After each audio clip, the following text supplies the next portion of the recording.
7, 6, 5, 4, 3, 2.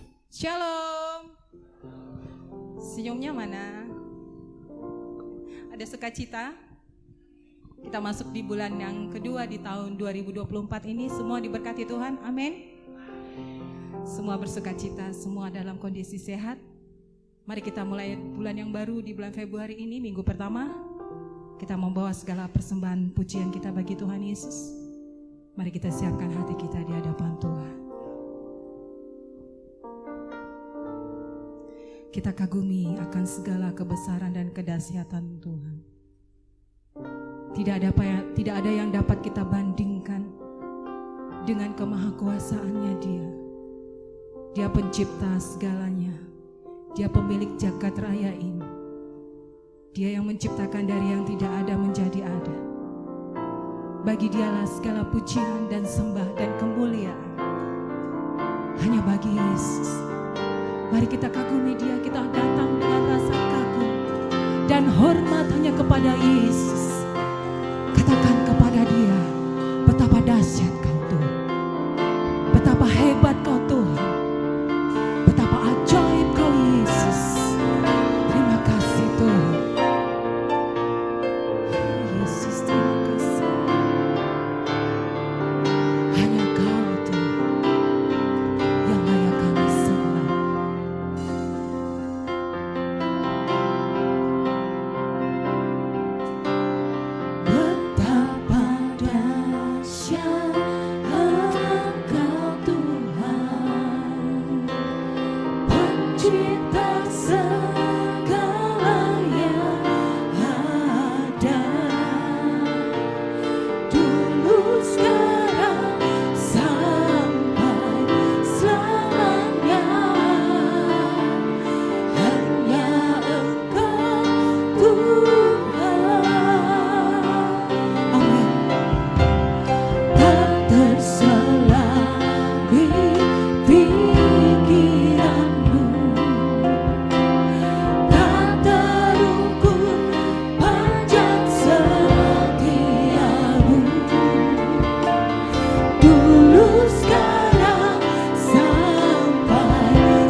datang, kita berikan kekaguman kita kepada Tuhan. Sorak-sorai dan sukacita. Katakan Allah sumber kuatku.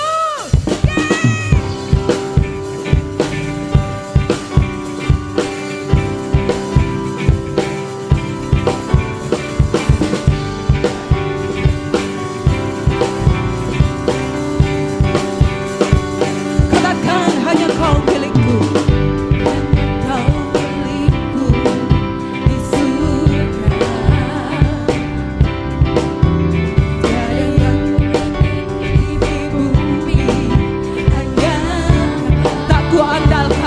Kekuatanku, aku andalkan kekuatan, namun yang pasti Kau tetap selamanya. Namun yang pasti Kau tetap selamanya.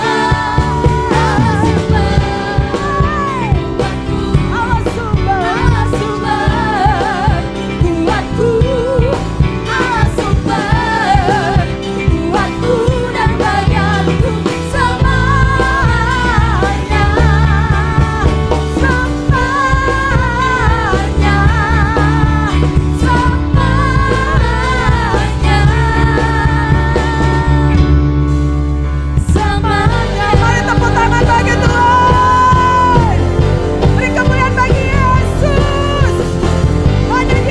Kita di bumi dan di surga, sedangkan nama Dia. Katakan hanya Kau milikku di surga. Tiada yang ku ingini di bumi, hanya amin Tuhan. Tak ku andalkan kekuatanku, namun yang pasti tetap selamanya. Allah sumber kuatku, Allah sumber kuatku, Allah sumber kuatku dan bagianku selamanya.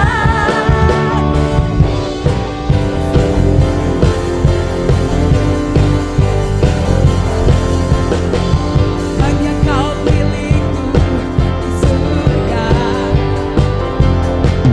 Tiada yang ku ingini di bumi, hanya Kau. Tak ku andalkan kekuatanku, namun yang pasti Kau tetap selamanya. Allah sumber kuatku, Allah sumber kuatku, Allah sumber kuatku dan bagianku selamanya. Allah sumber kuatku, Allah sumber kuatku, Allah sumber kuatku dan bagianku selamanya. Sekali lagi tepuk tangan di atas kepala. Allah sumber kuatku, Allah sumber kuatku, Allah sumber kuatku dan bagianku selamanya. Allah sumber kuatku, Allah sumber kuatku, Allah sumber kuatku dan bagianku selamanya. Selamanya, selamanya. Kapan? Selamanya.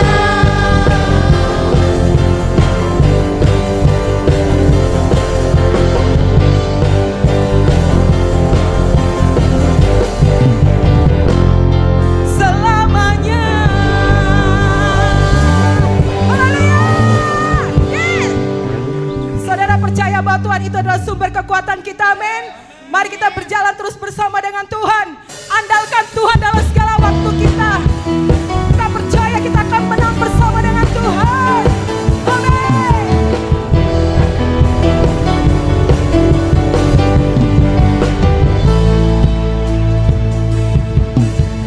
Berjalan bersamamu, tak akan ku gentar. Katakan dengan iman di hadapan Tuhan. Tak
jaminan dalam hidup kami.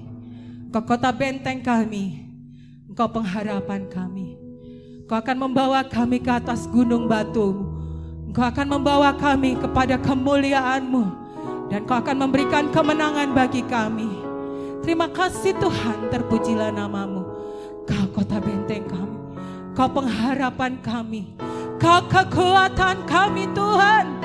Kami katakan apapun boleh terjadi dalam hidup kami, satu hal Tuhan, kami akan terus memegang tangan Tuhan, karena Kau pengharapan kami, Engkau sumber kekuatan kami Tuhan. Don't leave me alone Lord. Dan kami percaya kami tidak akan berjalan sendiri.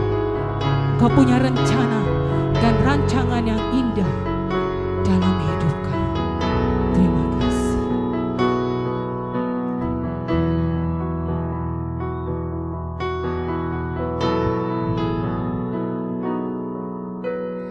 Di saat ku tak berdaya, Kau mengangkat hidupku. Kasih-Mu, kuasa-Mu memulihkan hidupku, Yesus. Di saat ku jauh dari-Mu, Kau tak pernah tinggalkanku. Hatiku berserah hanya padamu. Katakan, Harapanku, kekuatanku, hanyalah Yesus Tuhanku. Di dalam kesesakanku, Kau melegakan jiwaku, selalu mendengarkan segala seruanku. Harapanku, kekuatanku, hanyalah Yesus Tuhanku. Di dalam-Mu ada pengharapan.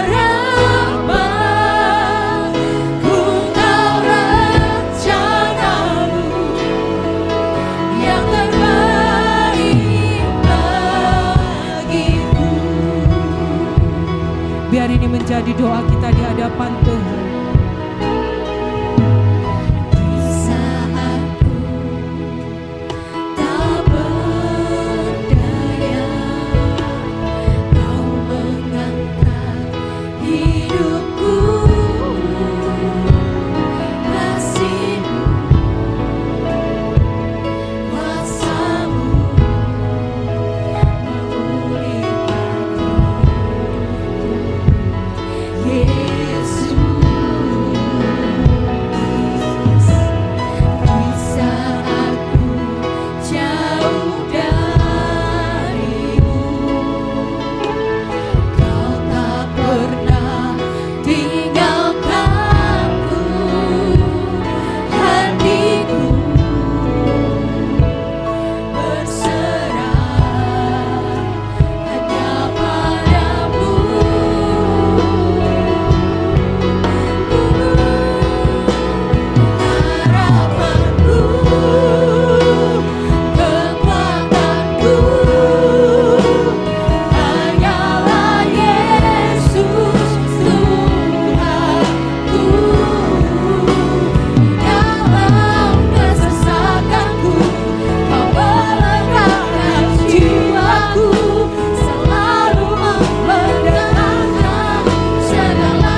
bersama-sama katakan.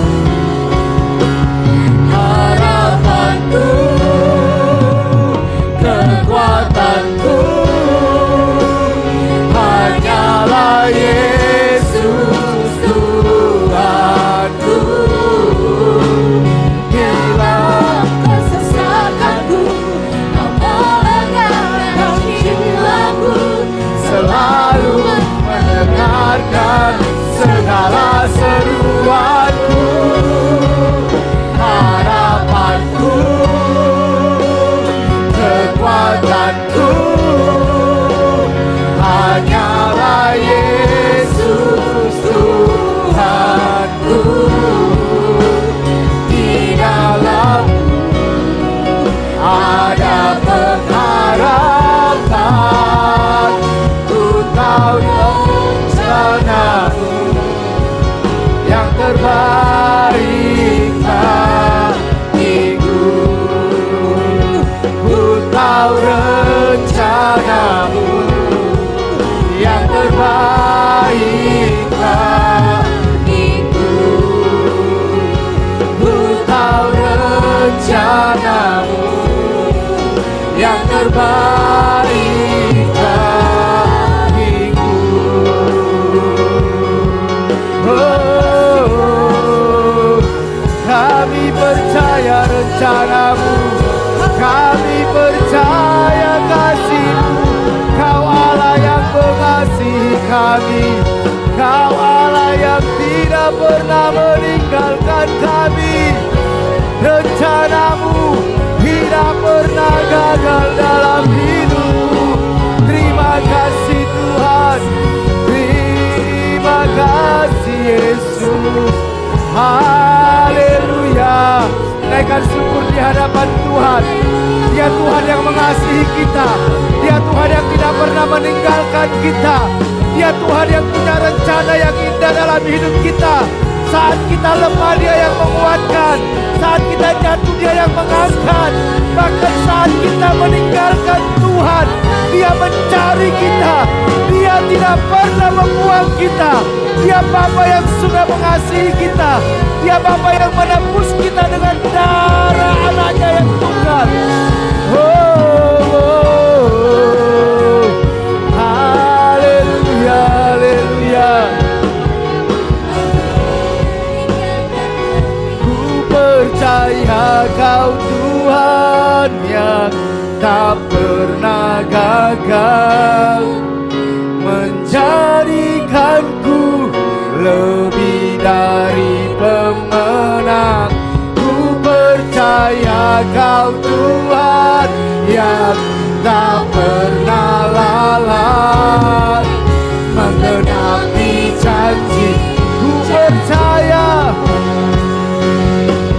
ku percaya Kau Tuhan yang tak pernah gagal, menjadikanku lebih dari pemenang. Ku percaya Kau Tuhan yang tak pernah lalai, menggenapi janji, menggenapi janji-Mu, menggenapi janji, menggenapi janji-Mu, menggenapi janji-Mu.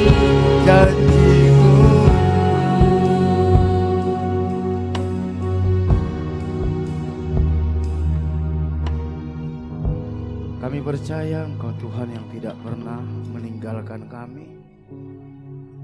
Kami percaya Tuhan, Engkau yang sudah memulai pekerjaan yang baik dalam hidup kami, Engkau tidak akan membiarkannya.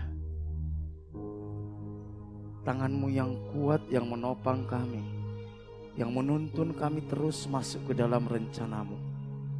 Buka mata rohani kami untuk kami bisa melihat dengan jelas semua rencana Tuhan dalam hidup kami. Mampukan kami untuk berjalan di dalam rencana-Mu. Jangan biarkan kami ditipu oleh pikiran kami sendiri. Jangan biarkan kami ditipu oleh keinginan-keinginan kami.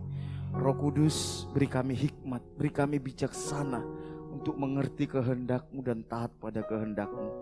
Terima kasih Bapa, kami percaya Engkau ada di tengah-tengah kami, Engkau ada bersama dengan kami, Engkau memulihkan umat-Mu, Engkau menyembuhkan umat-Mu, Engkau menguatkan umat-Mu, bahkan Engkau mengangkat umat-Mu saat ini. Terima kasih Bapa, karena kami memiliki Bapa yang sangat mengasihi kami. Terpujilah nama-Mu Tuhan. Berbicaralah Engkau di tengah-tengah kami, nyatakan isi hati-Mu. Roh Kudus, buka rahasia firman-Mu bagi kami. Buat kami mengerti kebenaran-Mu ini. Sampai kebenaran itu memerdekakan kami. Urapi hamba-Mu, urapi setiap kami. Lawat juga guru-guru sekolah minggu, anak-anak sekolah minggu Tuhan. Berbicara Engkau lewat guru-guru sekolah minggu. Buat anak-anak kami mengerti kebenaran-Mu Tuhan.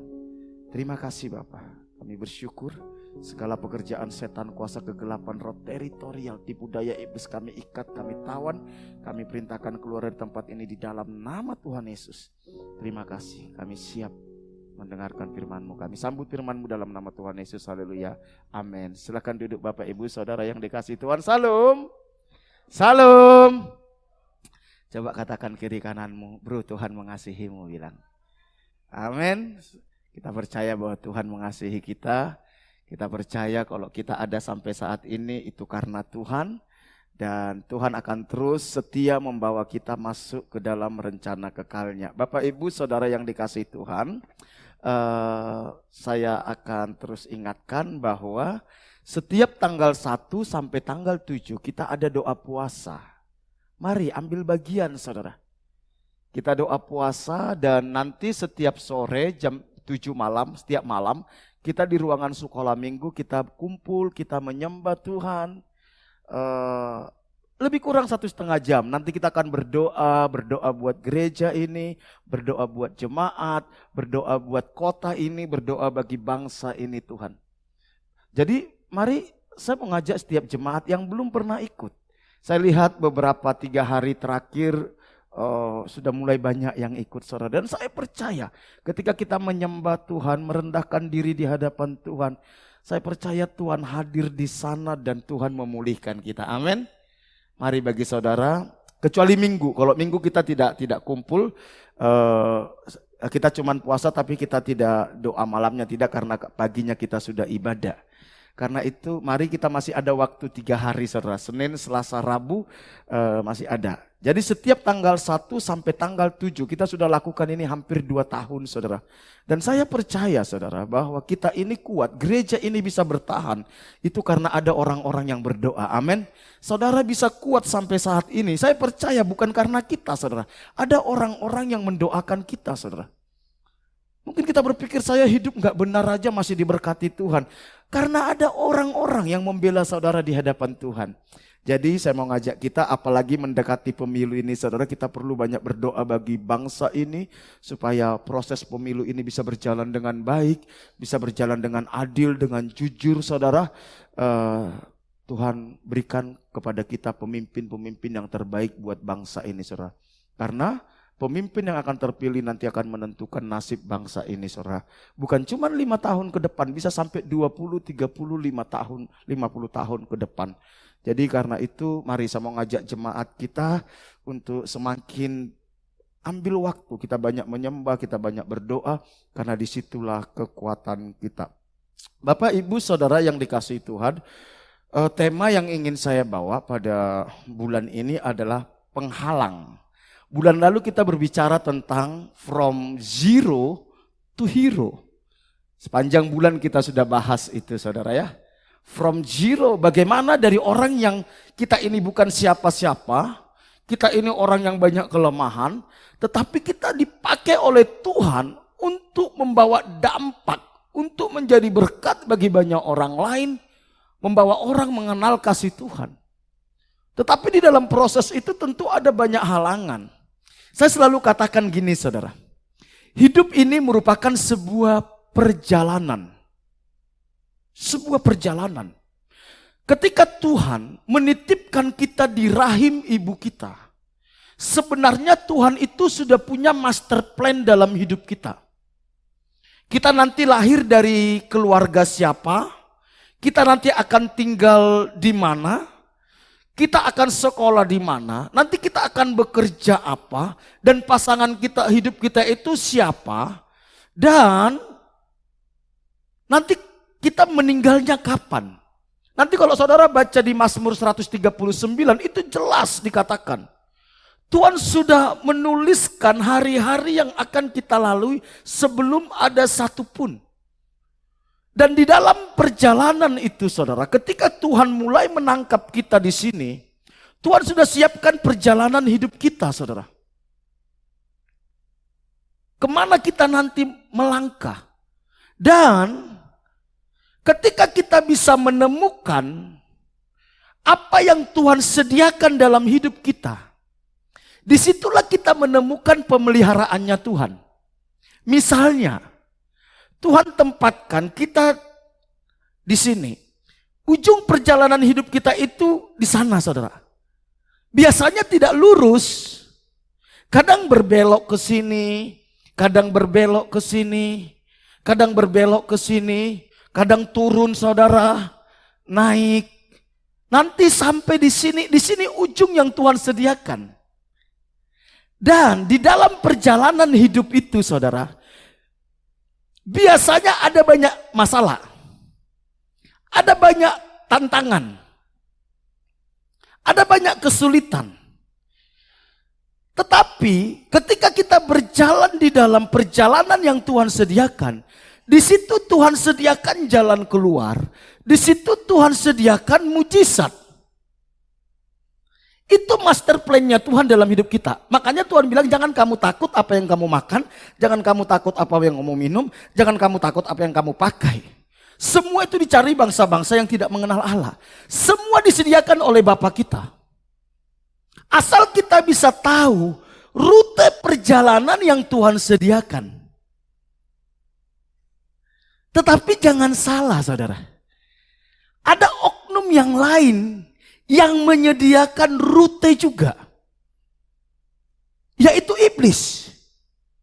Makanya di kitab Amsal katakan ada banyak jalan disangka orang lurus tetapi ujungnya menuju maut. Ketika Tuhan sediakan kita rute, iblis juga akan sediakan rute dan dia akan sediakan mujizat palsu. Dia akan sediakan berkat palsu. Mungkin rutenya seperti ini, hampir sama, hampir mirip, tapi ujungnya tidak di sana, ujungnya di sana. Padahal nanti ketika kita meninggal, Tuhan tunggu kita di sana.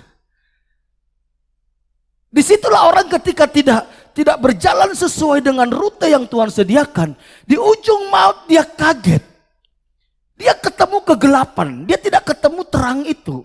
Dia tidak ketemu Yesus. Jadi sebenarnya kekristenan itu adalah sebuah proses untuk menemukan rute di mana yang Tuhan sediakan bagi kita. Dan di dalam setiap rute itu biasanya ada tantangan, ada halangan, ada hambatan. Tetapi asal kita berjalan di dalam rutenya Tuhan, yang Tuhan sediakan, Tuhan akan kasih kita hikmat, Tuhan akan kasih kita kekuatan untuk bisa menyelesaikannya. Tidak banyak orang Kristen mengerti akan hal ini. Ketika kita hanya terjebak kepada agamawi, kita pikir kita sedang berjalan di dalam rencana Tuhan. Sebenarnya tidak. Inilah sebenarnya pergumulan terberat kita. Melebihi bagaimana makan, minum, pakai. Ketika kita temukan ini, Tuhan kasih garansi Tuhan akan sediakan. Kalau saudara nanti lihat, kita belajar dari perjalanan orang Israel. Ketika orang Israel keluar dari Mesir menuju Kanaan, ada rute yang sangat singkat, yang pendek sebenarnya menuju tanah Kanaan. Tetapi Alkitab katakan sengaja Tuhan bawa mereka lewat rute yang lain, yang lebih jauh. Karena di dalam rutenya Tuhan itu Tuhan bentuk mereka. Tuhan persiapkan mereka. Begitu juga dengan hidup kita saudara. Mungkin kita berpikir, Tuhan kan bisa buat segalanya. Tuhan kan bisa buat mujizat. Gak ada yang sulit. Kalau Tuhan mau bisa kok Tuhan sembuhkan saya sekarang. Kalau Tuhan mau Tuhan bisa kok Tuhan selesaikan masalahku sekarang. Tetapi seringkali Tuhan tunggu. Tuhan tidak langsung selesaikan. Karena Tuhan sedang berurusan dengan hidup kita. Dengan karakter kita. Ingat, target utama Tuhan itu apa saudara? Keserupaan dengan Kristus. Perjalanan inilah yang akan membentuk kita nanti untuk segambar dan serupa dengan Kristus. Ketika saya memahami ini saudara, saya bersyukur sama Tuhan. Bahwa hidup kita ini spesial saudara. Hidup kita ini ada di dalam rencana Tuhan. Kalau hidup kita ada dalam rencana Tuhan, apapun yang terjadi dalam hidup kita, Tuhan tidak biarkan kita sendiri. Amin. Hari ini saya mau membawa kita membahas tentang menaklukkan penghalang. 1 bulan ke depan kita akan berbicara ada banyak penghalang yang membuat kita nggak bisa mengerti apa rencana Tuhan, yang membuat kita nggak bisa menangkap rute yang Tuhan sediakan dalam hidup kita. Itu yang membuat kita nggak bisa mengalami terobosan rohani dalam hidup kita, sehingga kita berputar-putar dan kita bingung dengan hidup kita, sehingga satu titik kita berpikir gini, apa sebenarnya yang saya cari dalam hidup ini? Apa? Saudara pernah nggak bergumul ya? Tiba-tiba sebenarnya buat apa saya lakukan semuanya ini? Apa sebenarnya yang mau kita capai dalam hidup ini? Sebelum kita menemukan itu saudara, kita akan capek, kita akan lelah.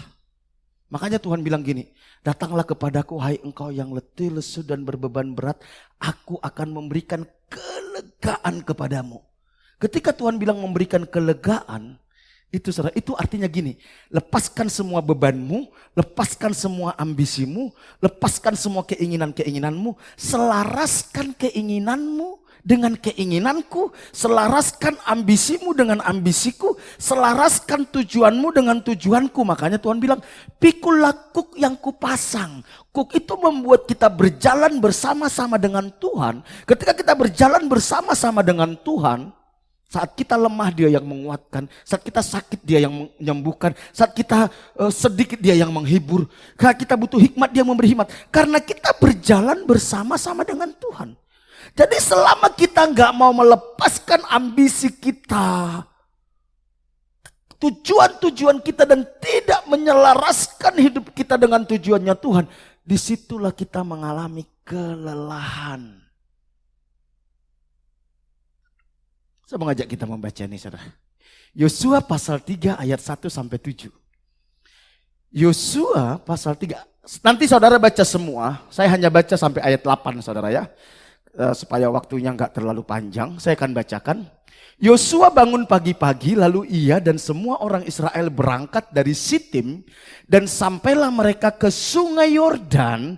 Maka bermalamlah mereka di sana sebelum menyeberang. Setelah lewat 3 hari, jadi 3 hari mereka berkemah di timur sungai Yordan itu saudara. Setelah lewat 3 hari, para pengatur pasukan menjalani seluruh perkemahan. Dan memberi perintah kepada bangsa itu katanya, segera sesudah kamu melihat tabut perjanjian Tuhan Allahmu yang diangkat para imam, yang memang suku Lewi, maka kamu harus juga mengangkat, kamu berangkat dari tempatmu dan mengikutinya. Hanya antara kamu dan tabut itu harus ada jaraknya kira-kira berapa? 2000 hasta. Panjangnya. Janganlah mendekatinya, maksudnya supaya kamu mengetahui jalan yang harus kamu tempuh, sebab jalan itu belum pernah kamu lalui sebelumnya. Berkatalah Yosua kepada bangsa itu, kuduskanlah dirimu sebab besok Tuhan akan melakukan perbuatan yang ajaib di antara kamu. Dan kepada para imam itu Yosua berkata demikian, angkatlah tabut perjanjian dan menyeberanglah di depan bangsa itu. Maka mereka mengangkat tabut perjanjian dan berangkat di depan bangsa itu. Dan Tuhan berfirman kepada Yosua, pada hari inilah aku mulai membesarkan namamu di mata seluruh orang Israel, supaya mereka tahu bahwa seperti dahulu aku menyertai Musa, demikianlah aku akan menyertai engkau. Maka kau perintahkan kepada para imam, pengangkat tabut perjanjian itu demikian. Setelah kamu sampai di tepi air sungai Yordan, haruslah kamu tetap berdiri di sungai Yordan itu. Bapak, Ibu, Saudara yang dikasihi Tuhan, seorang pendiri mobil Ford, di mana Pak Ferry pernah kerja di sana. Ini bosnya Pak Ferry. Pendiri mobil Ford bilang gini, saudara, hambatan adalah hal yang menakutkan ketika Anda memalingkan mata dari tujuan. Perhatikan ini baik-baik. Kenapa masalah, kesulitan, dan tantangan itu menjadi menakutkan bagi kita? Karena kita nggak punya tujuan. Ketika kita fokus kepada tujuan, maka semua masalah, semua hambatan, semua kesulitan itu tidak lagi menakutkan. Dan itu tidak lagi menjadi beban yang berat bagi kita. Kenapa orang gampang bersungut-sungut? Kenapa gampang orang menyalahkan orang lain? Kenapa gampang orang menyerah? Karena dia tidak tahu tujuannya. Kenapa orang Kristen gampang lemah imannya? Kenapa orang Kristen gampang naik turun semangatnya melayani Tuhan? Karena dia tidak punya tujuan yang jelas. Kenapa dia harus ikut Tuhan? Kenapa dia harus melayani Tuhan? Ketika dia tahu tujuannya mengasihi Tuhan, dia tahu tujuannya melayani Tuhan, maka tantangan sesulit apapun itu tidak menakutkan bagi dia. Kita lihat bagaimana rasul-rasul. Tantangan mereka itu sangat berat, saudara. Hampir semua dibunuh. Cuman satu yang gak mati dibunuh. Itu pun bukan tidak mengalami kesulitan. Dia digoreng hidup-hidup. Hanya Yohanes dari rasul-rasul yang tidak mati dibunuh.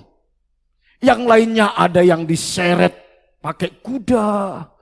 Ada yang digergaji. Ada yang disalibkan terbalik. Ada yang ditombak.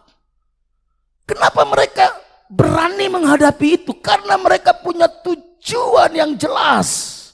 Mereka tahu kenapa mereka mengikuti Yesus. Bapak, Ibu, Saudara yang dikasihi Tuhan.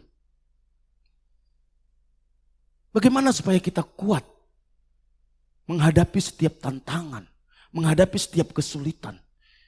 Khususnya di dalam pengiringan kita kepada Tuhan. Kita harus tahu betul apa tujuan Tuhan menciptakan kita. Apa tujuan saudara ke gereja? Apa tujuan saudara melayani Tuhan? Apa tujuan saudara menjadi orang Kristen? Harus tahu. Sama seperti seorang ibu, saudara. Tidak ada hal yang paling sakit di dunia ini melebihi melahirkan anak dan merawat bayi. Betul? Konon katanya, saudara, konon katanya, laki-laki itu paling betah gendong anak itu cuman 20 menit, 30 menit. Tapi ibu bisa menggendong anaknya 8 jam. Betul gak, saudara? Ibu kalau punya bayi, banyak sekali kesulitan, banyak sekali tantangan, tetapi dia bisa menikmati semuanya itu. Kenapa? Dia punya tujuan. Dia rindu melihat anaknya ini bertumbuh dengan baik, bertumbuh dengan normal, menjadi anak yang membanggakan orang tua. Sehingga kesulitan-kesulitan, sakit yang dia alami itu menjadi ringan. Begitu juga dengan hidup kita. Orang Israel kenapa banyak dibinasakan di padang gurun? Mereka memberontak kepada Tuhan, memberontak kepada Musa. Mereka bersungut-sungut karena mereka nggak tahu apa tujuan Tuhan membawa mereka keluar dari Mesir. Sehingga ketika mengalami sedikit aja masalah, mereka bersungut-sungut melawan Musa, melawan Tuhan. Dan saya temukan tidak banyak orang Kristen yang tahu betul apa tujuannya mengikut Tuhan. Jangan sampai kita ikut Tuhan itu hanya karena ikut-ikutan. Kalau kita ikut Tuhan hanya sekedar ikut-ikutan, kita kecewa sama teman kita tinggalkan gereja, tinggalkan pelayanan, kecewa sama pendeta, tinggalkan. Bahaya. Padahal nanti di ujung sana Tuhan menantikan kita. Dan kita harus mempertanggungjawabkan hidup kita. Makanya tidak salah Henry Ford bilang gitu, saudara. Hambatan adalah hal yang menakutkan ketika Anda memalingkan mata dari tujuan, saudara. Apa tujuan kita sepanjang tahun ini, saudara? Apa target kita? Tentukan. Apa yang ingin kau capai? Baik dalam keluargamu, dalam bisnismu, dalam pelayanan, dalam studi. Saya kalau ngomong sama anak saya, selalu saya bilang, kamu pingin jadi apa 10 tahun lagi, 20 tahun lagi kamu pingin jadi apa? Pikirkan dari sekarang, saya bilang. Bangun dari sekarang. Jangan pikirkan nanti. Persiapkan dari sekarang, saya bilang. Kalau engkau punya tujuan, engkau akan perjuangkan. Kebetulan anak saya ini pingin masuk ke dokteran, saudara. Dia bilang saya pingin jadi dokter, P. Udah belajar sungguh-sungguh. Pelayanan sungguh-sungguh. Gak usah pacaran dulu, gak usah main game, gak usah. Yang gak penting gak usah. Dia sekolah dari jam 7 pagi sampai jam 6 sore, saudara. Belajar, belum lagi pulang ngerjain tugas. Memang kelihatan berat, saudara. Yang penting lakukan yang terbaik. Masalah nanti bisa tercapai, itu urusan Tuhan. Amin. Mari kita bangun pola pikir ini. Saya kadang kasihan, saudara, lihat dia. Istirahatnya itu sangat sedikit. Sudah pelayan, udah sekolah dari pagi sampai malam. Nanti sore kita ajak lagi pelayanan. Habis pulang pelayanan masih ngerjain tugas lagi malam, saudara. Gak apa-apa, saya bilang. Karena kamu pun nanti kalau sekolah kedokteran, kamu hanya boleh tidur 1 hari 1 malam 4 jam, saya bilang. Ngerjain tugas, saya bilang. Saya sudah pernah ketemu mahasiswa kedokteran. Hampir gak punya waktu istirahat, saudara. Belajar sungguh-sungguh. Karena itu, kenapa orang gampang menyerah? Karena dia gak punya tujuan. Nah, saat ini kita belajar dari orang Israel, saudara. Kita belajar. Kita lihat, apa yang kita baca tadi itu sebuah perjalanan orang Israel. Di mana mereka sudah melihat tanah Kanaan, saudara. Kita sudah bahas 2 minggu lalu ini kalau saya tidak salah. Mereka ada di timur sungai Yordan, saudara. Di timur sungai Yordan. Ya. Janji Tuhan kepada orang Israel itu tanah yang berlimpah susu dan madu. Sebelum mereka masuk ke tanah Kanaan, menikmati susu dan madu, ternyata mereka harus melewati yang disebut dengan sungai Yordan. Ingat, orang Israel bukan seperti kita, cuma 60 orang, 70 orang. Berapa orang mereka, saudara? Lebih kurang. Lebih kurang. Karena dihitung yang dewasa, yang umur 18 tahun ke atas, 20 tahun ke atas. Laki-laki yang 20 tahun ke atas, itu jumlahnya 600.000. Laki-laki. Kalau sama istrinya berarti berapa? 1,2. Kalau anaknya 2 berarti berapa? Lebih kurang 2 juta orang. Tulungagung penduduknya seluruh Tulungagung lebih kurang cuma 1,3 juta. Bayangkan Yosua harus membawa orang sak Tulungagung masuk ke tanah Kanaan. Nah, sebelum mereka melihat memasuki tanah Kanaan, sebelumnya Yosua sudah mengutus 2 pengintai. Melihat kondisi tanah Kanaan itu. Mengintai, dan ternyata di sana banyak pahlawan gagah perkasa. Ada 2 orang diutus Yosua, saudara. Begitu dia sampaikan kabar, Tuhan bilang, siap-siap kamu menyeberang. Mereka harus taklukkan Sungai Yordan. Saudara, Sungai Yordan bukan tidak sama dengan sungai yang di depan barat ini, saudara. Tidak sama. Sungai Yordan itu penuh dengan apa? Semak. Semak belukar. Zaman dulu berapa ribu tahun yang lalu. Tentu di sana ada banyak binatang buas, ada banyak ular berbahaya. Nggak tahu di sana ada buaya atau tidak. Dan ternyata saat itu, saudara, saat mereka akan menyeberang Sungai Yordan itu sedang banjir. Kalau saudara Yosua, apa yang saudara pikirkan? Harus seberangi Sungai Yordan, dan menurut beberapa pakar teologi, saudara, kemungkinan kedalaman Sungai Yordan itu lebih kurang 3 sampai 12 kaki. Satu kaki itu lebih kurang 30 cm, saudara. Satu kaki itu 30 cm, 30 sekian, saudara. Jadi kalau kedalaman Sungai Yordan itu antara 3 sampai 12 kaki, berarti kedalaman Sungai Yordan itu berapa, saudara? 0,9 meter sampai 3,6 meter. Ingat, yang dibawa Yosua ini ada ibu-ibu, ada nenek-nenek, ada kakek-kakek, ada bayi. Dan jumlahnya lebih kurang 2 juta. Kalau kamu ingin masuk ke tanah Kanaan, Tuhan bilang, taklukkan itu Sungai Yordan. Bapak Ibu, ada banyak janji Tuhan dalam hidup kita. Ada banyak berkat yang Tuhan sediakan dalam hidup kita. Tapi jangan lupa, mungkin di depan kita ini ada banyak masalah. Ada banyak kendala, ada banyak tantangan. Bagaimana kita melihat masalah itu? Apakah masalah itu merupakan kesempatan untuk kita melihat mujizat Tuhan? Atau masalah itu membuat kita mundur dan kita tidak mau lagi, gak peduli lagi tanah Kanaan kita? Yang sering saya temukan orang begitu hadapi masalah, dia berhenti. Itu yang membuat kita nggak bisa mendapatkan tanah Kanaan kita. Harusnya masalah, kesulitan, hambatan, tantangan itu merupakan kesempatan untuk kita mengalami mujizat Tuhan.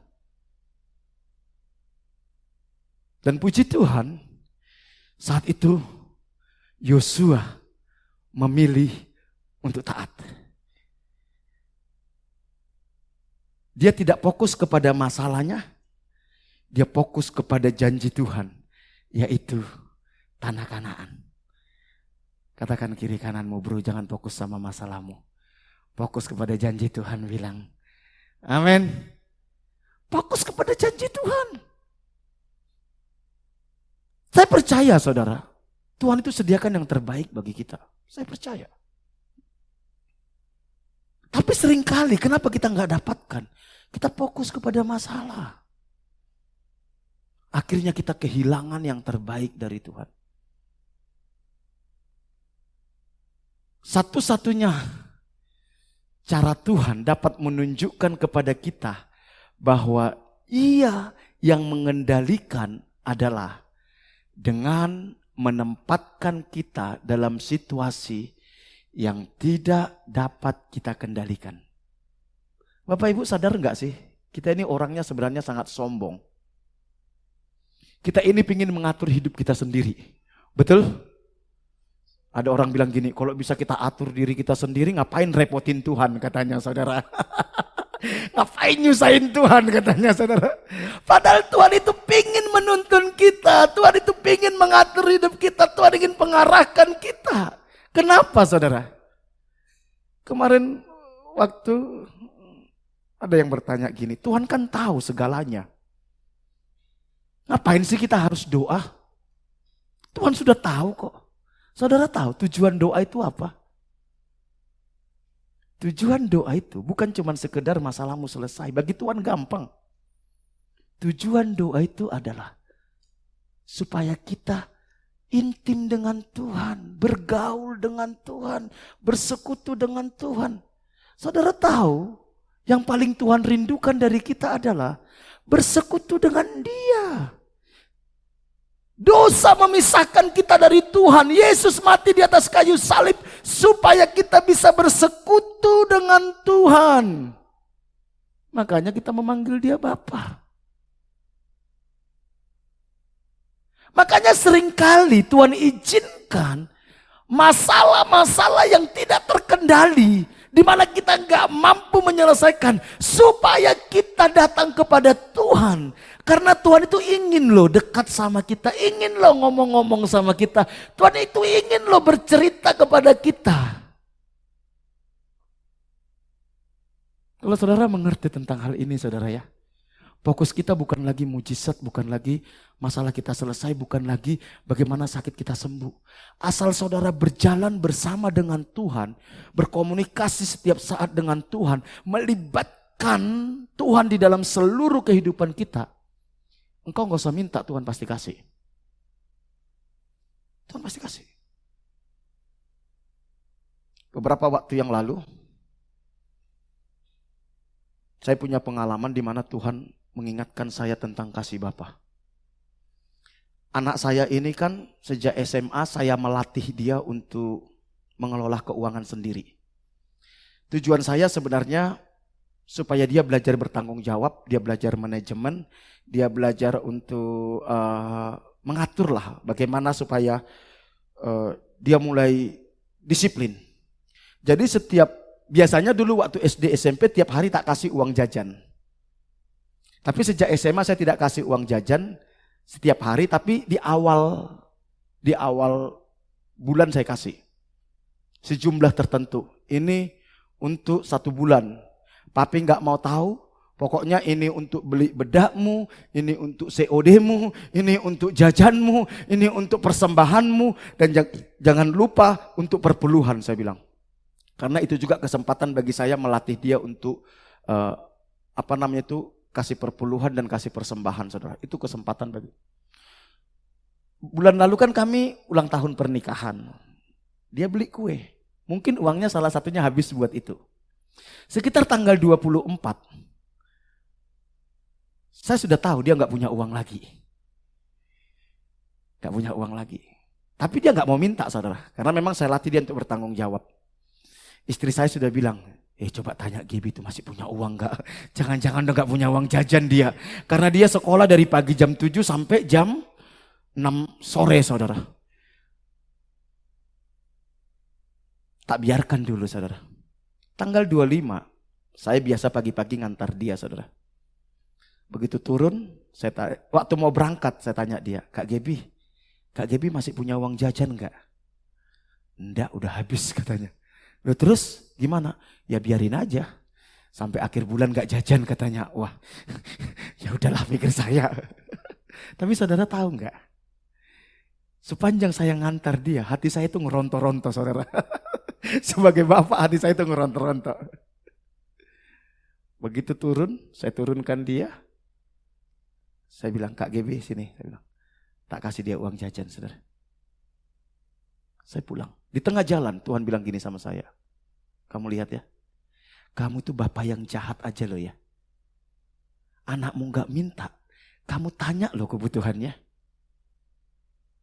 Kamu bapak yang jahat yang punya banyak kelemahan loh. Kamu begitu pedulinya sama anakmu.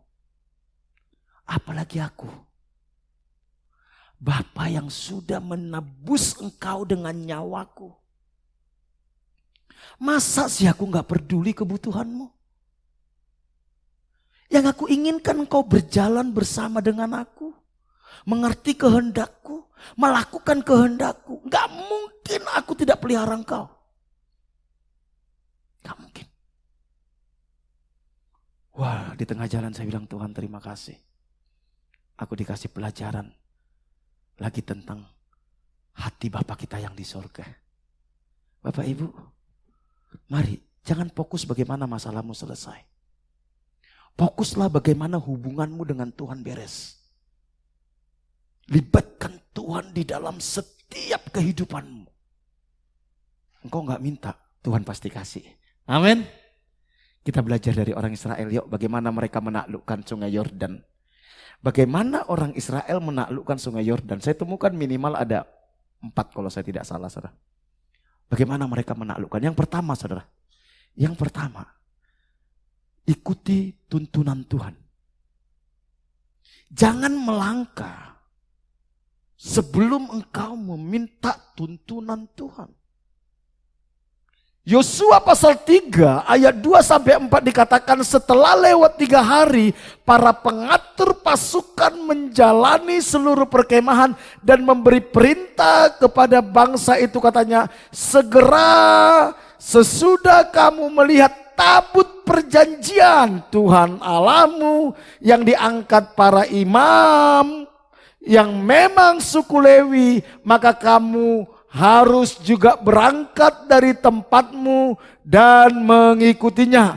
Hanya antara kamu dan tabut itu harus ada jarak kira-kira 2000 hasta panjangnya. Janganlah mendekatinya, maksudnya supaya kamu mengetahui jalan yang harus kamu tempuh, sebab jalan itu belum pernah kamu lalui. Tuhan katakan gini kepada orang Israel. Sudah 3 hari mereka berkemah. Lihat, begitu imam mengangkat tabut perjanjian dan mereka jalan, kamu harus jalan. Dan kasih jarak 2000 hasta. Supaya apa? Jangan mendahului tabut.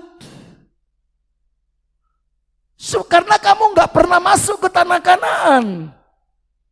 Kamu gak pernah tahu apa yang terjadi di sungai Yordan itu. Ada banyak ular, ada banyak binatang buas. Biar tabut itu di depan bersama iman, baru kamu jalan. Kalau tabut itu berhenti, kamu harus berhenti. Tabut itu berbicara apa? Tabut itu lambang kehadiran Tuhan. Tabut itu lambang kehadiran Tuhan. Isi dari tabut itu apa, saudara? 2 loh batu berisi Taurat, hukum Taurat. Di situ ada juga mana. Berjalanlah saat Tuhan berjalan. Jangan mendahului Tuhan. Seringkali kita mengalami masalah sampai babak belur. Tuhan suruh jalan, kita nggak jalan. Tuhan belum suruh jalan, kita jalan.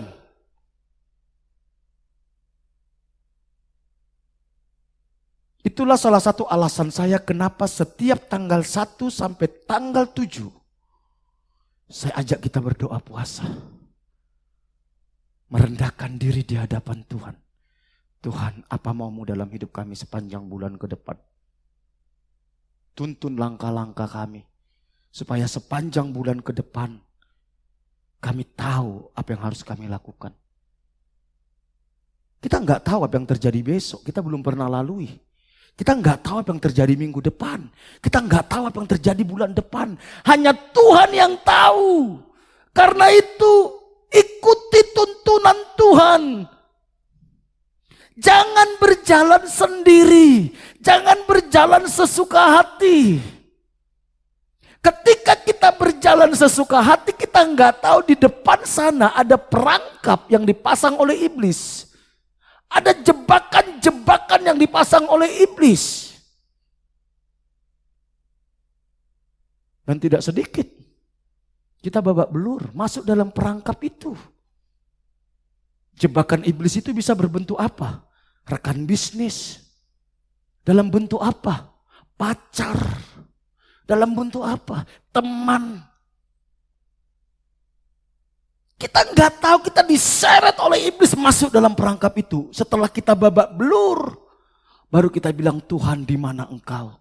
Tuhan bilang, di sini aku nak. Kau yang terlalu jauh melangkah, kata Tuhan. Saudara, kita nggak tahu apa yang terjadi tahun ini.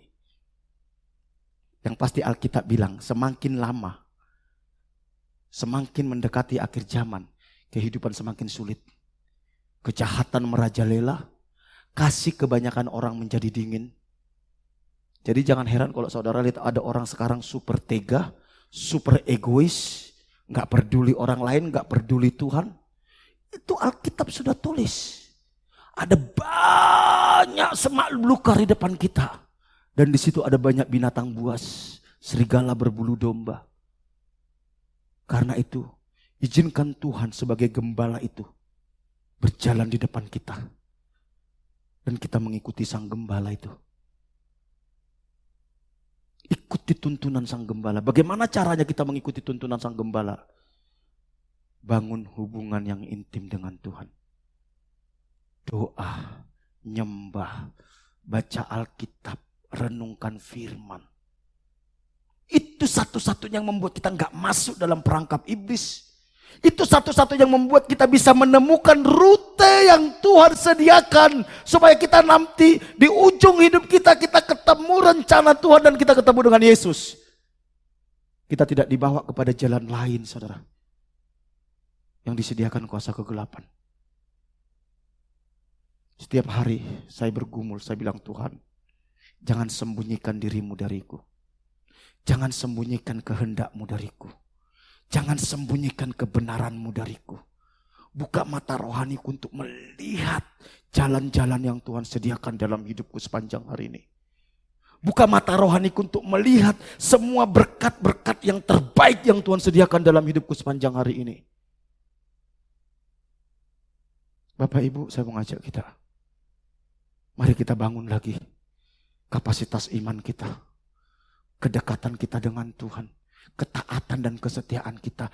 Hanya itu yang membuat kita bebas dari cengkraman serigala-serigala liar. Hanya itu, saudara. Akan banyak serigala-serigala. Bahkan yang celaka, serigala berbulu domba. Engkau lihat dia kelihatan kok baik loh kak.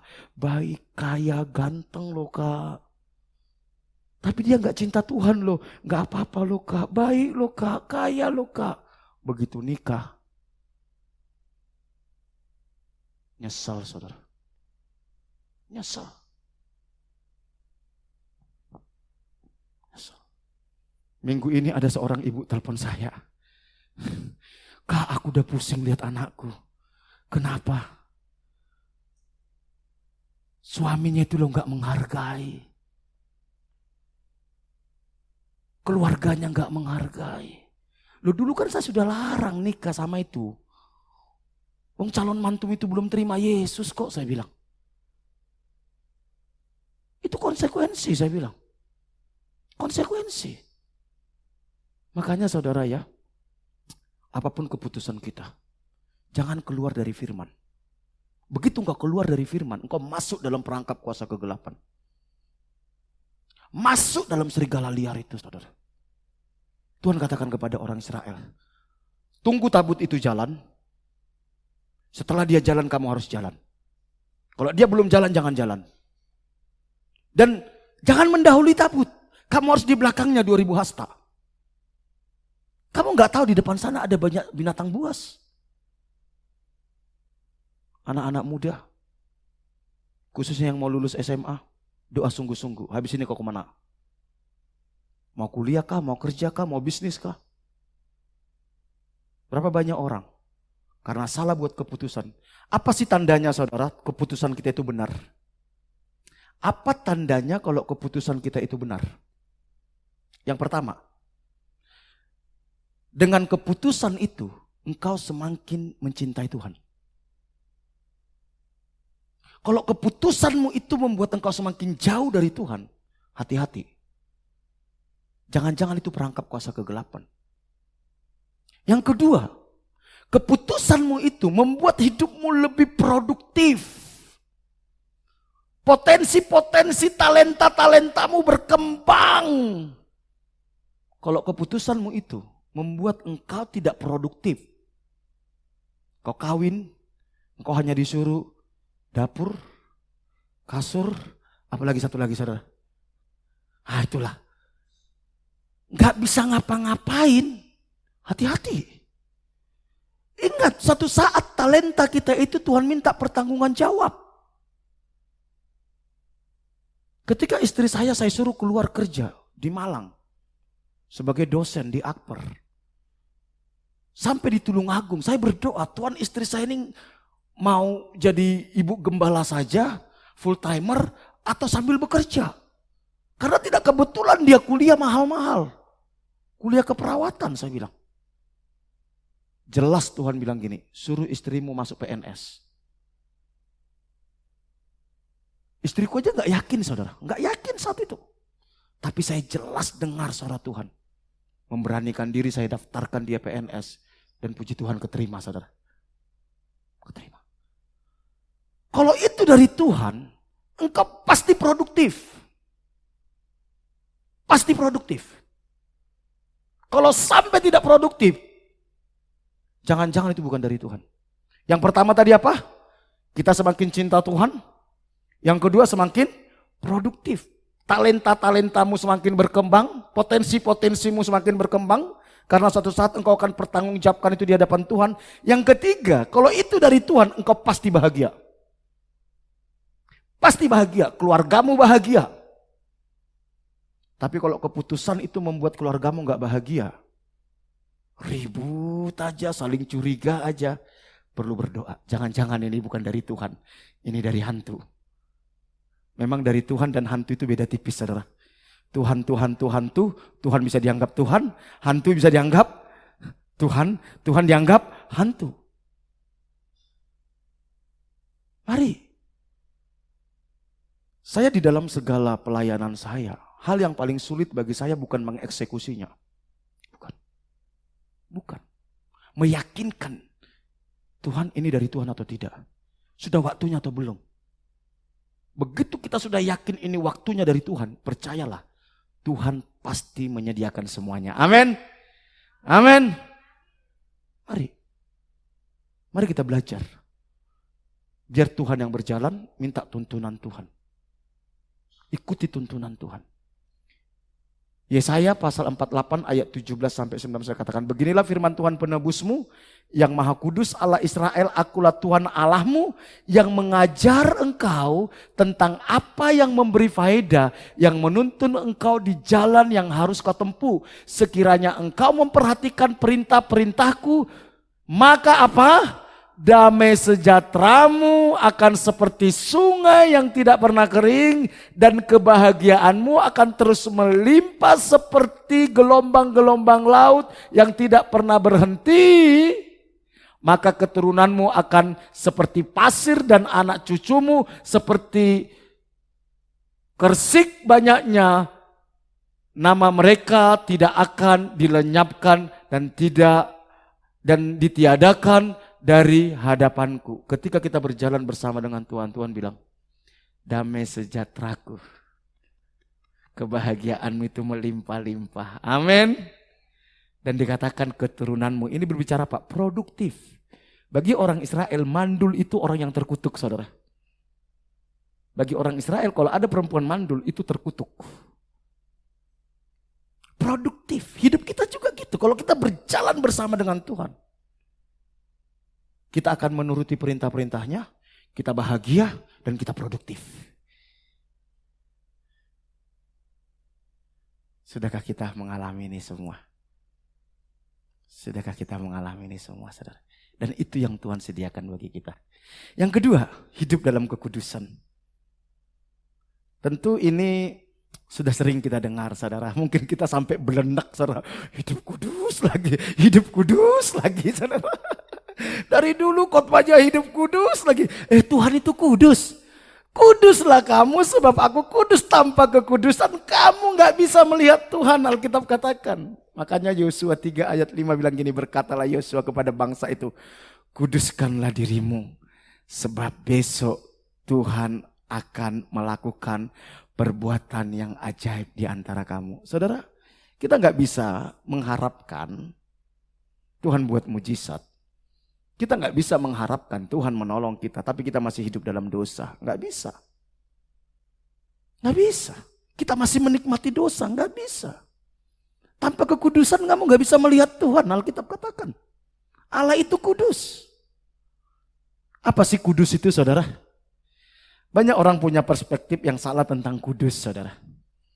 Mereka menganggap kudus itu hampir sama dengan agama-agama lain. Kudus itu tidak bernoda, kudus itu bersih. Bukan, saudara. Kudus dalam konsep Alkitab itu diambil dari bahasa Ibrani kados.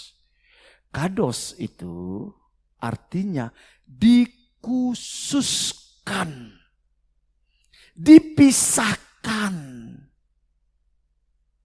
Dipisahkan dari dunia. Apanya yang dipisahkan? Pola pikirnya nggak sama dengan dunia. Tujuan hidupnya tidak sama dengan dunia. Responnya tidak sama dengan dunia.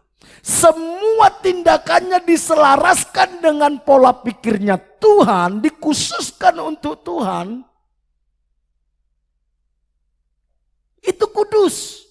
Segala sesuatu keputusannya dia diperkarakan kepada Tuhan. Apakah ini berkenan kepada Tuhan atau tidak? Apakah ini menyenangkan Tuhan atau tidak? Itulah kudus.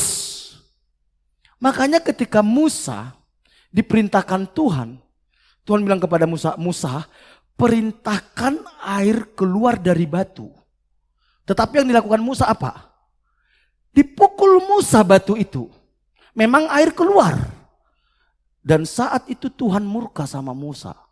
Dan dia bilang, engkau melanggar kekudusanku di hadapan umatku Israel. Karena itu engkau tidak masuk ke tanah perjanjian. Jadi kudus itu bukan cuma sekedar saudara baik, tidak melakukan dosa. No, itu standar moral. Standar Alkitab adalah segala sesuatu yang kita pikirkan, segala sesuatu yang kita katakan, segala sesuatu yang kita putuskan. Itu sesuai dengan kehendak Tuhan. Itulah kudus.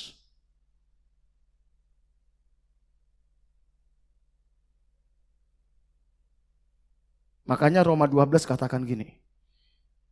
Nanti saudara baca ayat 1-2. Demi kemurahan Allah, aku menasehatkan kamu.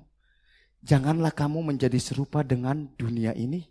Tetapi berubahlah oleh pembaharuan budimu, paradigma. Supaya kamu dapat membedakan apa yang baik, berkenan kepada Allah, dan yang sempurna. Jadi kudus itu menyelaraskan pikiran kita dengan pikiran Tuhan. Makanya saya nggak percaya saudara, orang kalau nggak suka baca Alkitab, nggak suka merenungkan firman, nggak suka nyembah, dia bisa hidup kudus nggak? Saya nggak percaya. Dia hanya bisa melakukan kebaikan, tapi nggak bisa kudus. Alkitab katakan, berkatalah Yosua kepada bangsa itu, kuduskanlah dirimu, pisahkan dirimu, khususkan kepada Tuhan. Sebab besok Tuhan akan melakukan perbuatan yang ajaib di antara kamu. Dosa. Dosa itu apa sih saudara? Hamartia, meleset. Meleset dari sasarannya Tuhan. Meleset dari targetnya Tuhan. Itu kata dosa.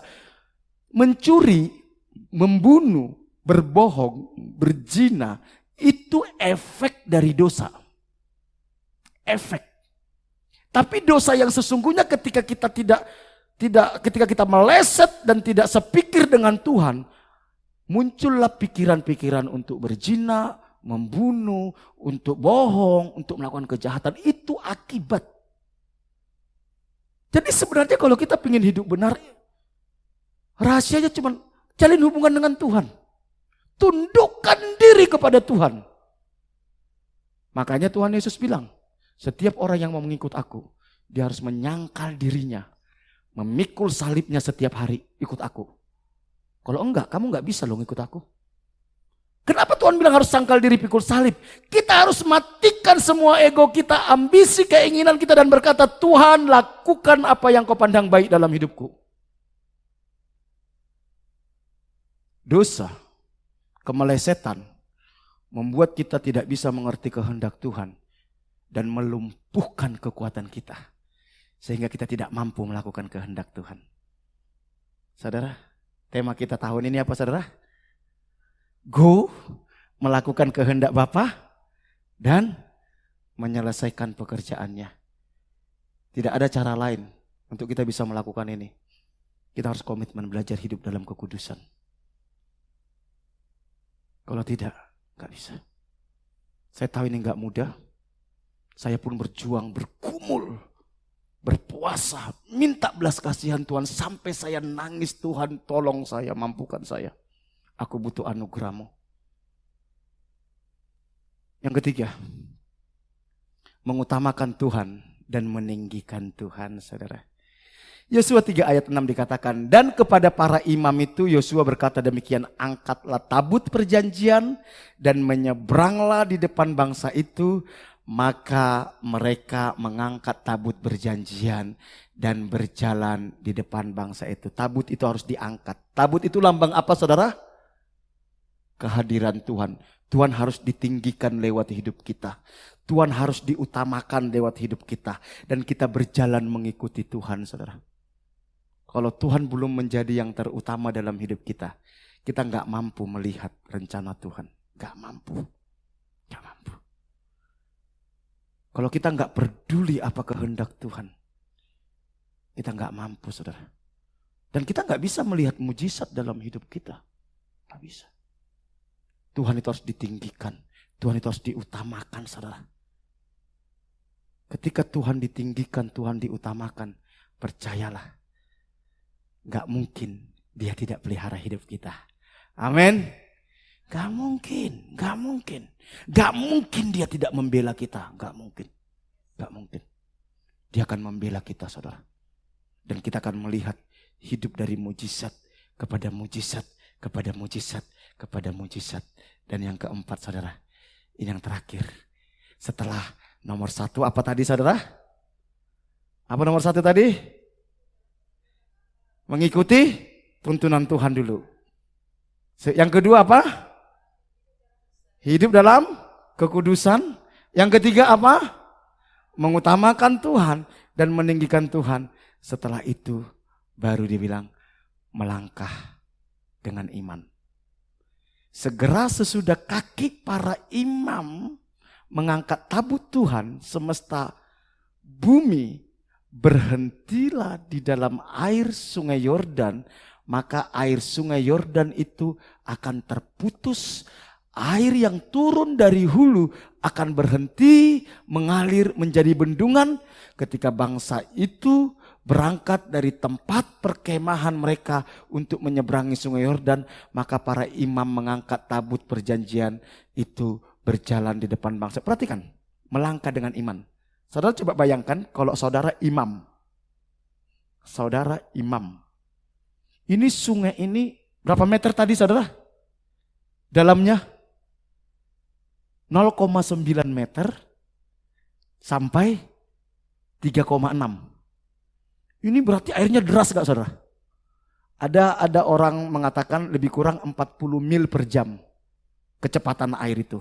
40 mil per jam menurut para teolog, saudara. Ketika mereka di pinggir sungai Yordan, air itu masih mengalir enggak? Masih mengalir enggak? Masih loh. Kapan air itu mengalir, berhenti, saudara?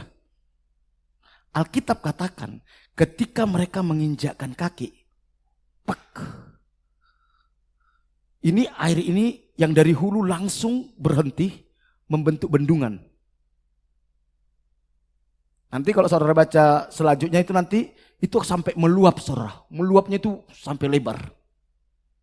Bentuk bendungan. Ini gak ada lagi air. Mereka berjalan. Jadi para imam itu tidak tunggu dulu. Tunggu kering dulu baru jalan. Enggak, saudara. Belum kering, melangkah. Begitu melangkah, itu air berhenti. Itulah iman. Kadang kita ini, saudara, ayo buka usaha. Iya Kak, Tuhan suruh saya buka usaha ini. Terus kenapa belum buka? Tunggu modalnya. Jangan tunggu modal, melangkah dulu, modal nanti datang.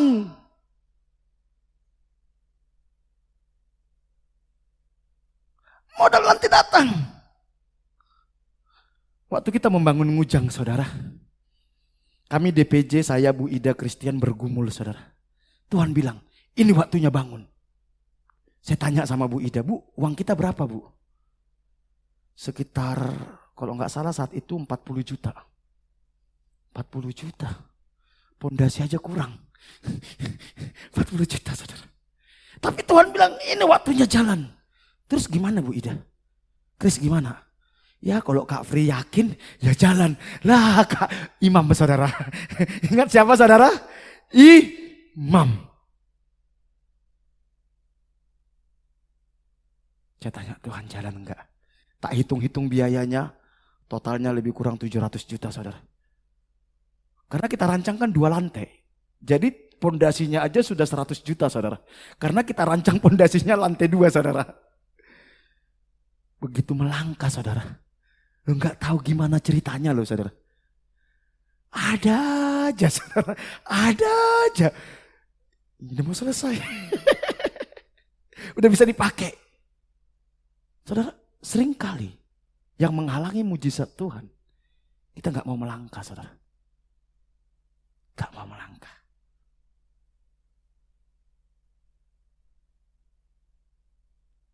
Kita sih percaya Kak, tapi faktanya loh Kak, ini repot. Kalau kita sudah berbicara tentang fakta, kita nggak bisa lihat mujizat. Faktanya sungai Yordan banjir. Tapi Tuhan bilang gini kepada Yosua, suruh imam jalan. Begitu mereka melangkah, plek. Itu jadi bendungan saudara. Dan dia bisa jalan membawa 2 juta orang saudara. Bapak Ibu, mari. Mungkin ada banyak hal yang Tuhan sediakan dalam hidupmu. Tapi engkau enggak mendapatkannya itu karena engkau enggak berani melangkah saudara. Imannya cuma sampai di sini saudara. Enggak sampai membumi saudara. Segera sesudah para pengangkat tabut itu sampai ke sungai Yordan. Dan para iman mengangkat tabut itu mencelupkan kakinya ke dalam air tepi sungai itu. Sungai Yordan itu apa saudara? Sebak sampai meluap sepanjang tepi selama musim menuai. Jadi air itu yang mengalir ke daratan itu sampai musim menuai, Alkitab katakan. Maka berhentilah air itu mengalir. Air yang turun dari hulu melonjak menjadi bendungan jauh sekali dari hulu melonjak menjadi jauh sekali di dekat Adam, kota yang terletak di sebelah Sartan. Sedangkan air yang turun ke laut di Araba itu, yakni ke laut asin, terputus sama sekali. Lalu menyeberanglah bangsa itu di tentangan Yeriko. Tetapi para imam mengangkat tabut perjanjian Tuhan itu tetap berdiri di tanah yang kering di tengah-tengah sungai Yordan. Sedang seluruh bangsa Israel menyeberang di tanah yang kering sampai seluruh bangsa itu selesai menyeberang sungai Yordan. Bapak Ibu yang dikasihi Tuhan. Mari kita bangun iman kita. Melangkahlah dengan iman saudara. Melangkah. Maka kita akan melihat mujizat demi mujizat. Dan kita akan melihat bagaimana nanti kita masuk ke tanah Kanaan. Setelah mereka masuk ke tanah menyeberang sungai Yordan, apakah mereka sudah masuk ke tanah Kanaan saudara? Hah? Belum. Masih ada yang harus mereka taklukkan setelah sungai Yordan. Apa itu? Tembok Yeriko. Minggu depan kita bahas. Bagaimana cara menaklukkan tembok Yeriko. Dan itu sangat unik sekali saudara. Strategi perang bagaimanapun tidak akan pernah dilakukan oleh seluruh bangsa. Untuk mengalahkan musuh seperti orang Israel. Meruntuhkan tembok Yeriko. Mari kita bangkit berdiri ya.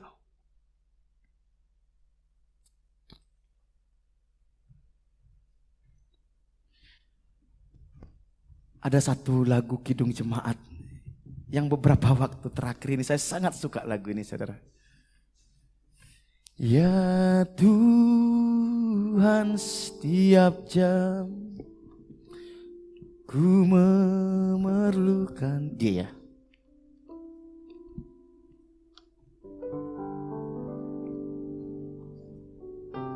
Ya Tuhan Yesus.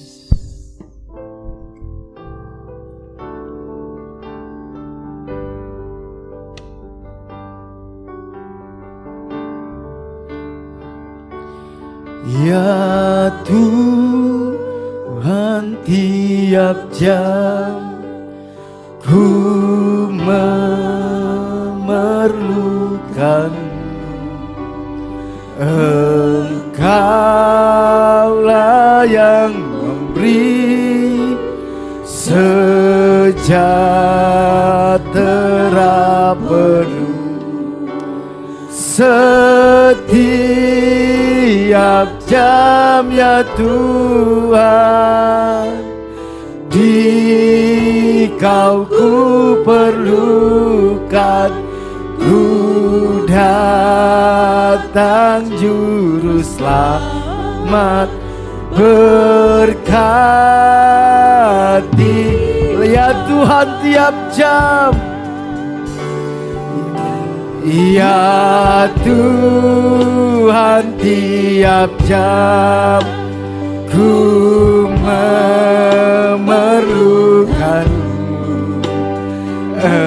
Engkaulah yang memberi sejahtera penuh setiap jam, ya Tuhan. Dikau ku perlukan, ku datang juru selamat, berkatilah setiap jam, ya Tuhan. Dikau ku perlukan, ku datang juru selamat, berkatilah. Bapak Ibu, Tuhan yang sudah memulai pekerjaan yang baik dalam hidup kita, percayalah Dia setia. Mungkin kau merasa ditinggalkan Tuhan, engkau merasa tidak diperdulikan Tuhan. Tapi kebenarannya Alkitab katakan Dia Allah Immanuel. Dia tidak pernah meninggalkan kita, saudara. Dia ada bersama dengan kita. Kalau kau menghadapi hari ini tantangan, karena Tuhan tahu engkau harus taklukkan itu tantangan itu. Engkau harus taklukkan, minta tuntunan Tuhan. Jangan melangkah dengan pikiran sendiri. Tanya apa maunya Tuhan di balik semua masalah ini. Taklukkan itu, taat kepada Tuhan. Hiduplah dalam kekudusan. Jangan main-main dengan dosa. Tinggikan Dia, utamakan Dia dalam hidup kita. Melangkahlah dalam iman. Melangkahlah dalam iman. Ketahuilah Tuhan menyertai kita. Alkitab katakan kita orang-orang yang lebih dari pemenang. Bukan karena kita, tapi karena roh Allah yang ada di dalam kita lebih besar dari semua roh yang ada di dunia ini. Roh Allah yang ada dalam diri kita lebih besar dari segala pergumulan, kesulitan, tantangan, dan sakit penyakitmu. Terima kasih buat kebenaran firman-Mu Tuhan. Engkau tahu keberadaan umat-Mu hari ini. Kami percaya seperti Engkau menyertai umat-Mu Israel, Tuhan yang sama yang menyertai kami. Roh-Mu ada dalam diri kami. Tuhan, buka hikmat kami untuk kami mengerti apa kehendak-Mu, apa yang harus kami lakukan dalam hidup kami. Tuntun sertai langkah-langkah kami. Mampukan kami untuk melangkah dengan iman. Terima kasih Bapa. Materaikan firman-Mu ini, pulihkan umat-Mu Tuhan. Pulihkan umat-Mu, berkati umat-Mu. Terima kasih Bapak. Kita akan masuk dalam perjamuan kudus. Kita tetap berdiri. Saya minta pelayan perjamuan maju ke depan. Guru-guru sekolah minggu tolong dipanggil supaya mereka juga bisa menikmati perjamuan kudus. Tuhan terima kasih buat hari ini kami punya kesempatan melakukan perjamuan kudus. Berkati roti dan anggur sebagai lambang tubuh dan darah Yesus yang menyatu dengan tubuh dan darah kami. Berkati, kuduskan kami dalam nama Tuhan Yesus. Amin.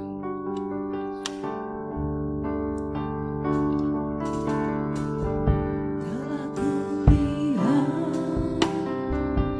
bukti kasih-Mu,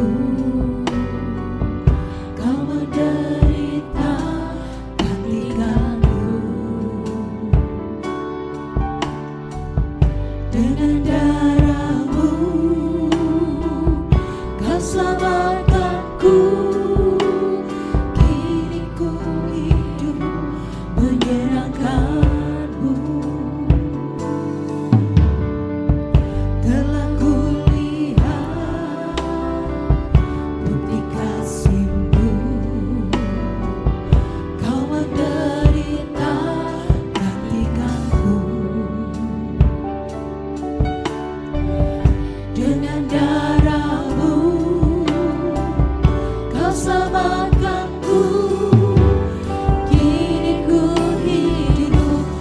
menyenangkanmu.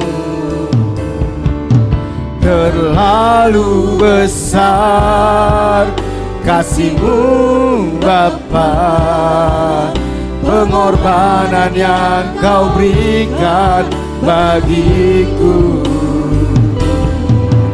Terlalu mahal darah-Mu Yesus, tercurah untuk menebus hidupku. Telah kulihat,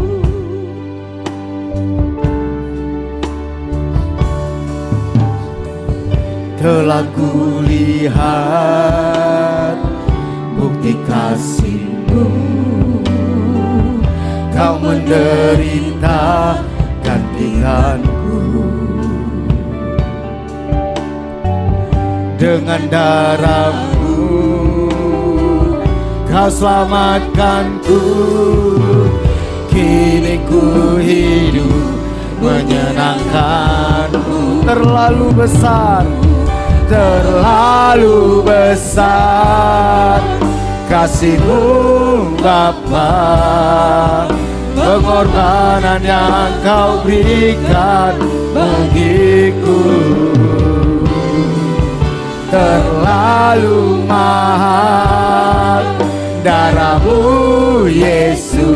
Ada yang belum dapat boleh angkat tangan. Yang belum dapat boleh angkat tangan.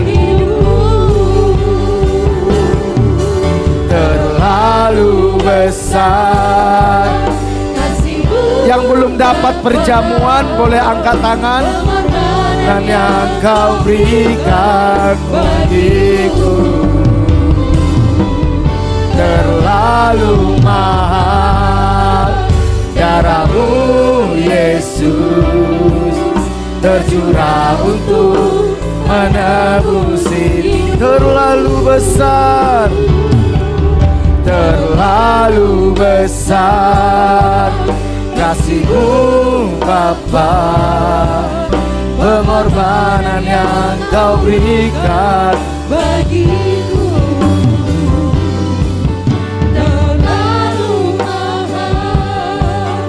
Darah-Mu Yesus, tercurah untuk menebus hidupku. Mari kita angkat roti kita di atas kepala kita. Demikian firman Tuhan.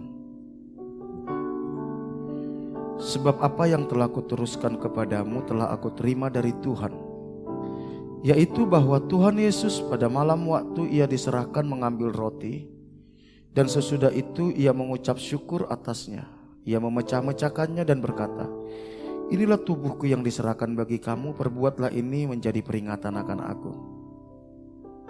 Tuhan suruh kita melakukan perjamuan kudus supaya kita ingat bahwa 2000 tahun yang lalu ada Yesus yang mati bagi kita.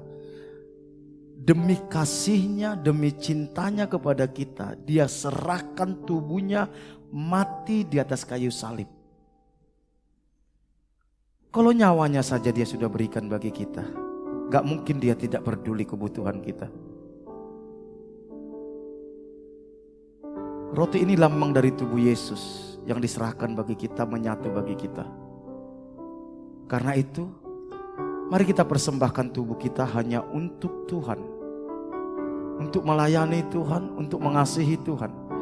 Jangan lagi pakai tubuh kita untuk melayani dosa, karena sudah ditebus oleh Yesus. Tubuh kita ini milik Kristus. Mari kita terima roti ini sebagai lambang dari tubuh Yesus. Dengan ucapan syukur kita makan bersama-sama dalam nama Tuhan Yesus Kristus.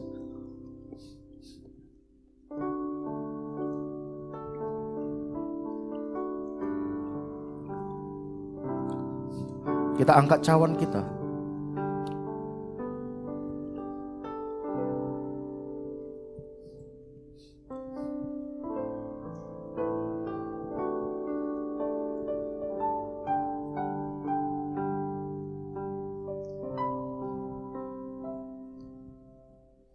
Demikian juga Ia mengambil cawan. Sesudah makan lalu berkata, cawan ini adalah perjanjian baru yang dimateraikan oleh darahku.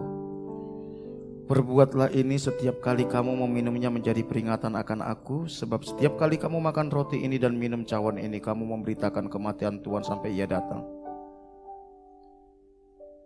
Cawan ini lambang dari darah Yesus yang membawa kita masuk ke dalam anugerah Bapa. Kita tidak lagi hidup di bawah hukum Taurat, tapi kita hidup di dalam kasih karunia Bapa. Kita memanggil Dia Bapa. Dosa-dosa kita dihapuskan, disucikan oleh pengorbanan Yesus. Jangan lagi merasa kita orang yang paling berdosa, tidak layak. Setiap kita anak-anak Bapa di sorga, dimateraikan oleh darah Yesus, dan kita berhak menjadi ahli waris kerajaan Allah. Kita berhak mendapatkan semua yang terbaik yang Bapa sediakan bagi kita. Mari kita terima dengan ucapan syukur dalam nama Tuhan Yesus. Amin. Naikkan syukur di hadapan Tuhan. Terima kasih Tuhan. Terima kasih buat pengorbanan-Mu. Terima kasih buat kasih-Mu bagi kami. Terima kasih Tuhan. Terima kasih Yesus. Terima kasih buat pengorbanan-Mu.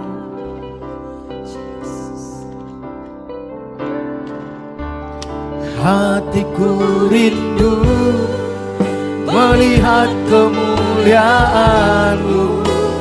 Hatiku rindu melihat curahan kuasa-Mu di kota tercinta, kotaku tulung agung. Ku berdoa tulung agung, penuh kemuliaan-Mu, tulung agung. Bagi kemuliaan ya laku ya Allahku, nyatakan kemuliaan-Mu. Ya Allahku, nyatakan curahan kuasa-Mu di kota tercinta, kotaku tulung agung. Ku berdoa tulung agung, penuh kemuliaan-Mu, tulung agung. Bagi kemuliaan-Mu. Bapa, kami percaya Engkau mengasihi bangsa yang besar ini, bangsa Indonesia. Tuhan, kami umat-Mu merendahkan hati kami di hadapan-Mu, memohon belas kasihan Tuhan. Berkati bangsa ini, pulihkan bangsa ini, bawa bangsa ini kembali kepada Tuhan. Bawa bangsa ini mengenal kasih karunia-Mu, menikmati kasih karunia-Mu di dalam Kristus Yesus. Berkati pemerintahan bangsa ini, mulai Bapak Presiden sampai yang terendah, menteri, jajarannya, gubernur, wali kota, bupati, camat, lurah, RT, RW, pegawai negeri sipil, semua yang ada di bangsa ini. Beri mereka hati yang takut akan Tuhan. Beri mereka hikmat untuk mengelola bangsa ini. Kami berdoa buat persiapan pemilu tanggal 14 Tuhan. Kami percaya Engkau mengasihi bangsa ini. Engkau sudah sediakan pemimpin-pemimpin yang terbaik atas bangsa ini. Karena itu Tuhan, kami bawa di hadapan-Mu. Biar pemilu ini berjalan dengan baik.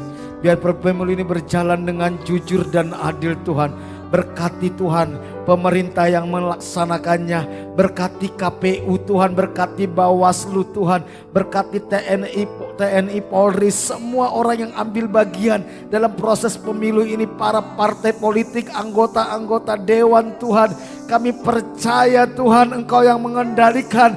Biar roh yang takut akan Tuhan Kau berikan atas bangsa ini. Segala rancangan orang jahat atas bangsa ini digagalkan di dalam nama Yesus. Biar rancangan Tuhan digenapi atas Indonesia.